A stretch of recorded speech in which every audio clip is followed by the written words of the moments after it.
Every single day I go from this day won't go away to there is not enough time today. My dilemma is time and pay. You don't know me, my grind's insane. I feel the burn in my eyes and brain. I'm just this white kid with these ideas insane. I'm flowing on beats that started out plain. Yo, what's going on everybody? I'm back for FL Studio tutorial number 14. How to mix the low end, part 1. This is going to be probably 2, maybe 3 parts for me to explain everything that I want to, for you to understand how to mix your track and make the low end audible.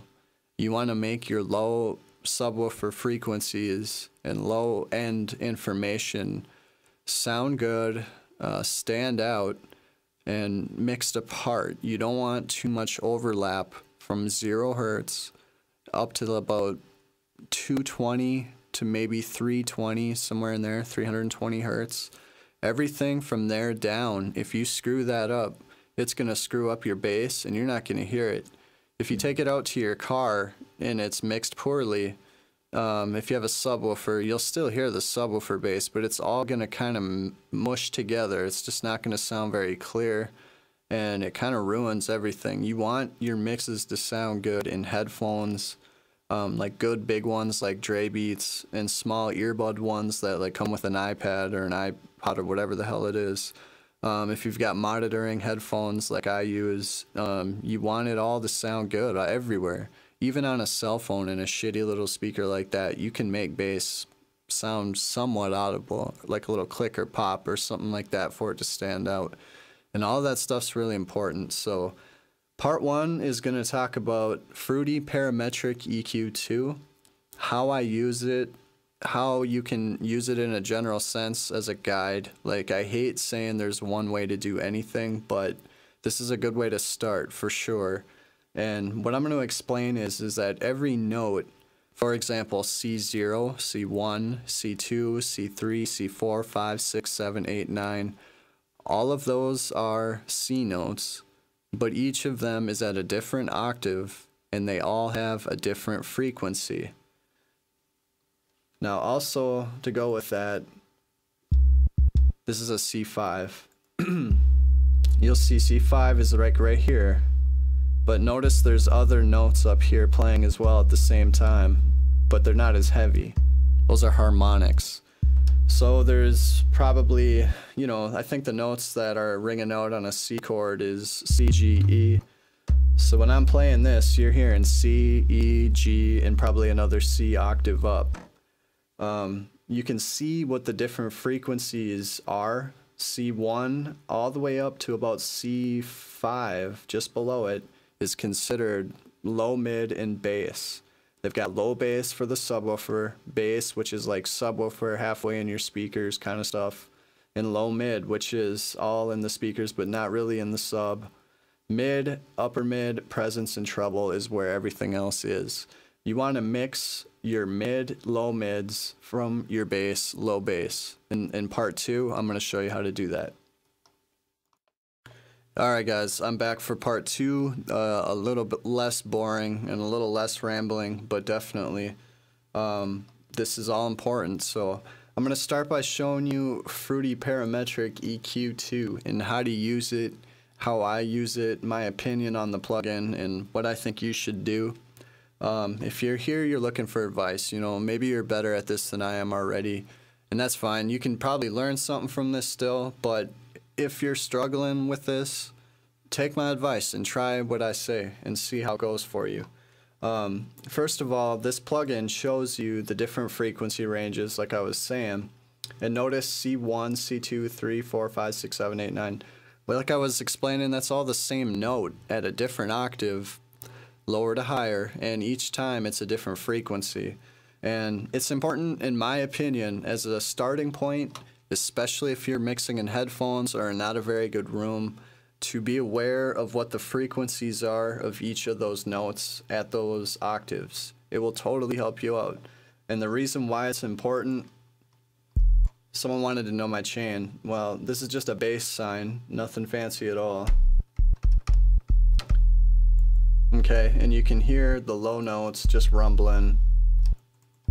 Here's the EQ for it, 20 to 50 and then some harmonics up here from 100 to 250.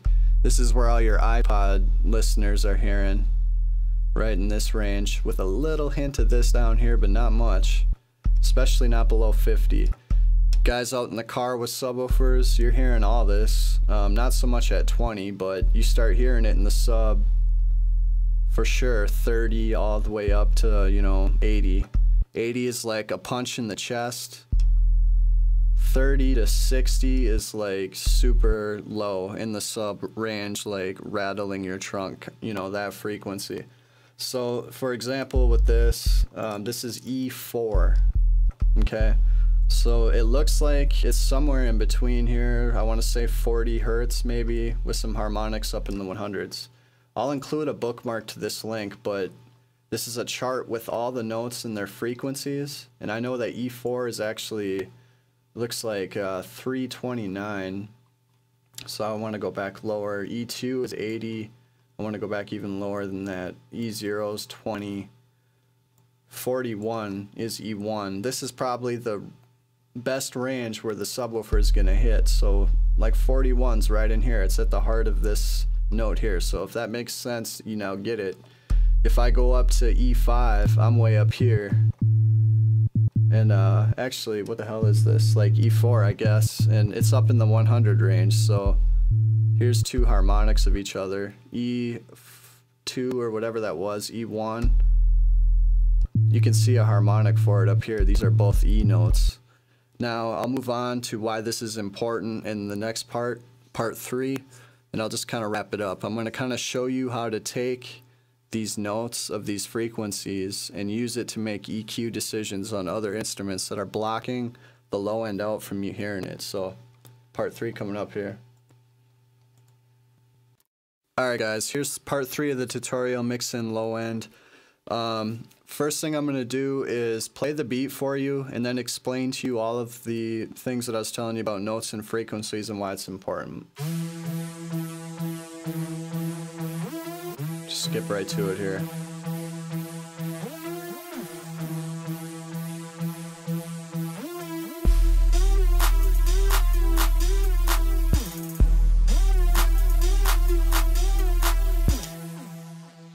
Okay, so you can kind of hear that synthesizer's got a little bit of low information in it, and it kind of blocks out the bass just a little bit, and I'll show you how to deal with that.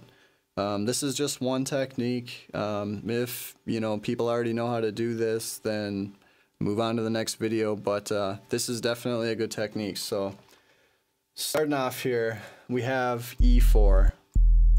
Okay, now it's playing at the same time as this synthesizer. Now notice I've got notes up here starting at E6 and then E5.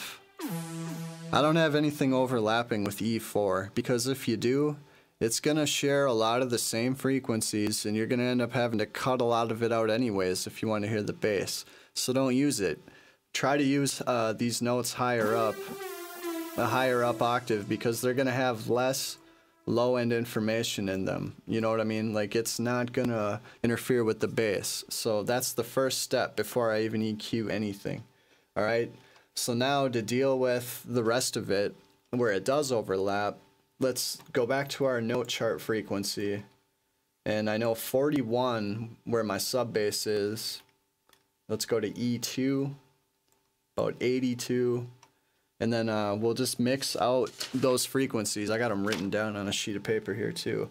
So I'll go back into here and let's watch the EQ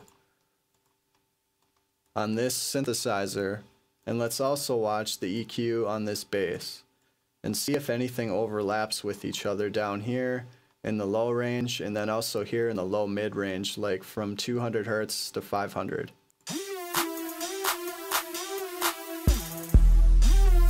Alright, so here's the bass, and that's the synthesizer. There's a little bit of overlap right here, you know, from 80 to 500, somewhere in there.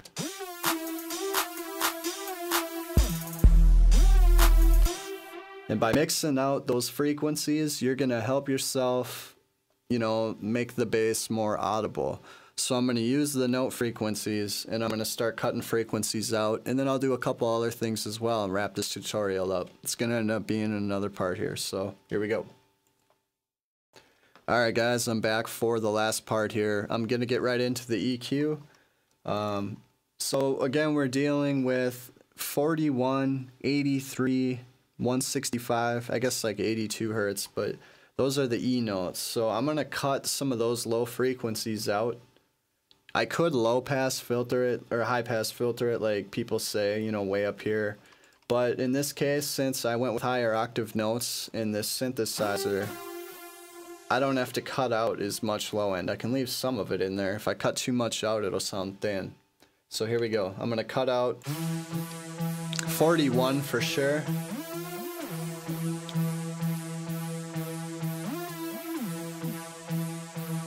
And then around like 83, 82.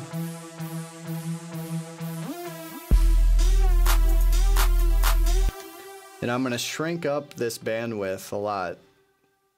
You know, real small, like 10%.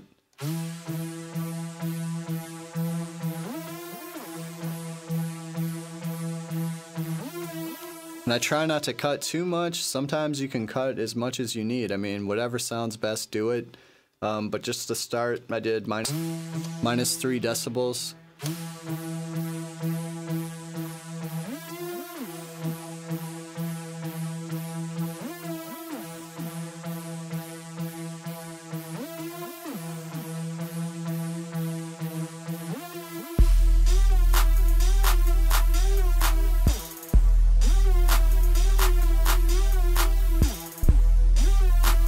And in this case, I really turned it down low. This is at 164, 165, right around like E3.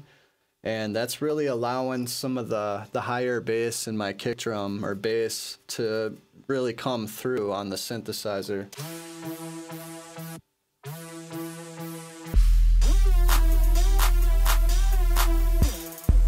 And I'll go up another step to 330. And that looks like, you know, around E4 or so like that. And really cutting some of this out, it's not going to do a whole lot. But it might let the very top part of that bass poke through a little bit more. You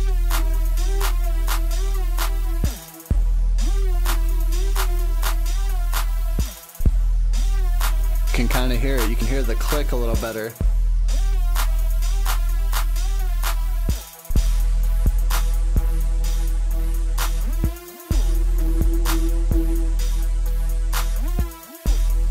And of course, by dragging it way up, you can exacerbate like that frequency and hear it better.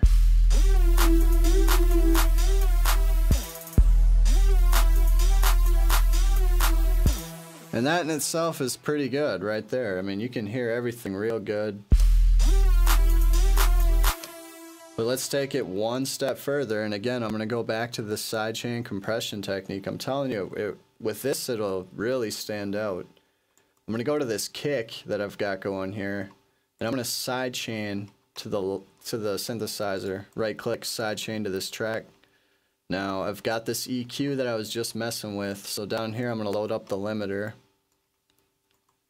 This compression tab, sidechain dial, choose the 808 kick that I'm sending to it, right clicking on the drop down here, and just doing what I always do, and cutting out a little bit of the synthesizer when the kick hits, and then letting go of it when the kick's not hitting. So here we go. This is pretty much it. Just have a good listen. You can hear everything pretty well now. Just a couple of simple EQ moves, nothing fancy at all, and that's all you got to do. Do this with any instrument that's getting in the way, including vocals. And like, if you want mid-range and high-end tutorials, let me know and I'll get into that too. So here we go. Subscribe, comment, like the videos, and I appreciate it. I'm getting near 100. I've got another song coming too, guys, so we'll see you next time.